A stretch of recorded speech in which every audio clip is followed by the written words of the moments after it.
Welcome to Impact Disciple Making Podcast. I'm Mike Keaton, your host, and I am with our senior pastor, Crossroads Church, Ken Adams, founder of Impact Discipleship Ministries, and we're here having conversations about disciple making.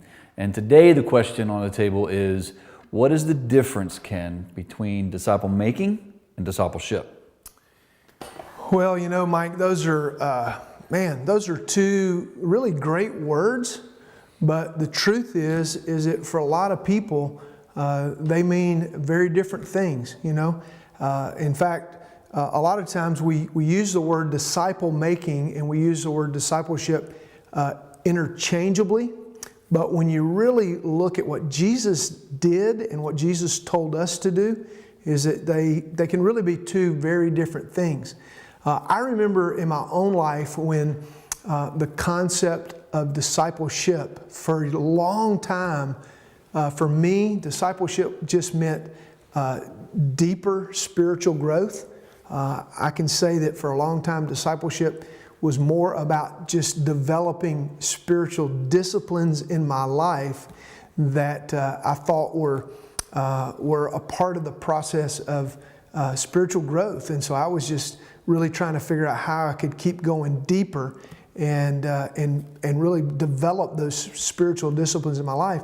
When I started to study and look at the life of Christ, I began to realize that what Jesus called us to do in the Great Commission, to make disciples, was really helping people who were totally disconnected and really underdeveloped spiritually, and to lead them to become fully connected and at least somewhat developed spiritually. So I began to see that discipleship was more or less going deeper in spiritual disciplines, but disciple making was taking somebody who was very far from God and then leading them to become really a fully developed disciple of Jesus Christ. So it's more of a full-orbed process. It would involve discipleship, but it would also include evangelism, and you would lead a person to the place where they were not just going deeper spiritually, but that they would also be about the process of making more disciples. So it's a full-orbed process, Mike. Gotcha, and it sounds so simple. Yeah. So if it is so simple and really one's kind of part of the other in a sense, I mean, why do you think that this confusion exists between these two terms? Yeah, man, there's probably a lot of things that contribute to that.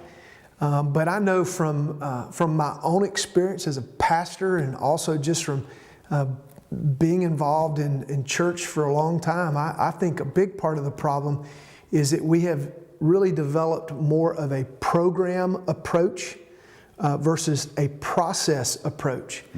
And so much of what we do in the church these days is really program driven. And so we help people get connected to classes, and we go through Bible study classes or topical classes. And so we get people connected to these Bible teaching classes.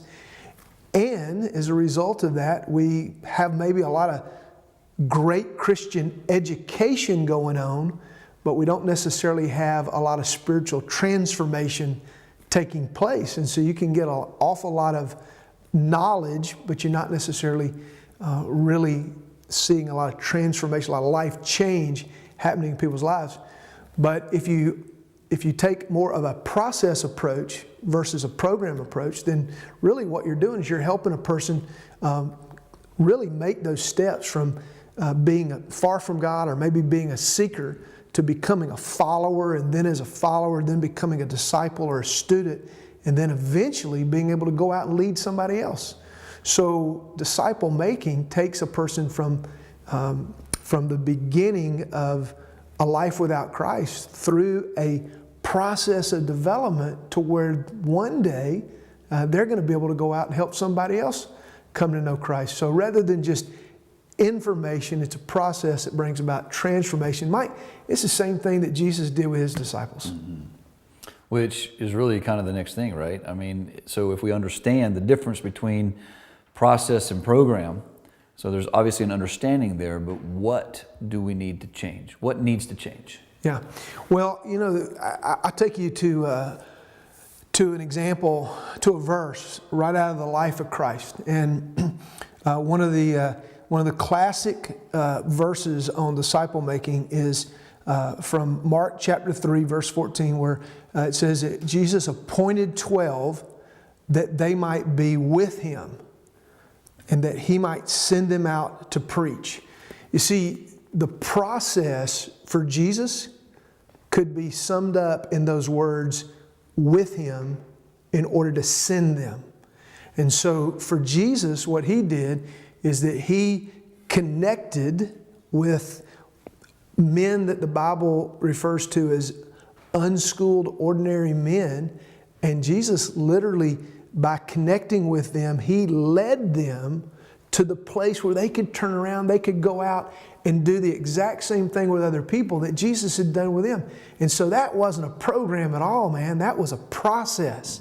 And so I think the way we change things, Mike, is to get involved in that process, and for us to do the exact same thing that Jesus did, and that is to find people who are far from God and to be with them in order to come to the place that they can go out and do the same thing with others.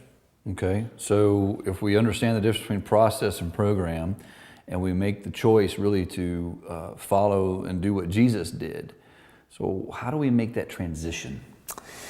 Well, I think it means, first of all, it just means making a commitment to investing our lives in others. And it means, first of all, it means connecting with people who are far from God, And so we need to be willing to connect with people that are far from God. Usually when you think about discipleship, that happens within the church.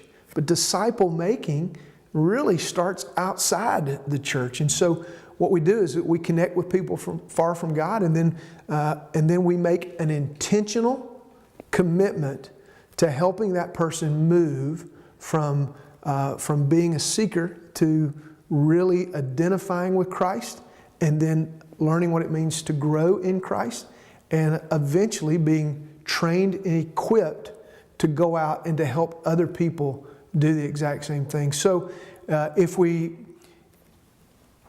are committed to a program mindset, we will be committed to discipleship as just going deeper.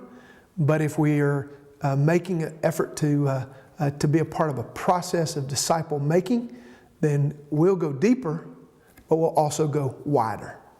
That's great. Thanks, Ken.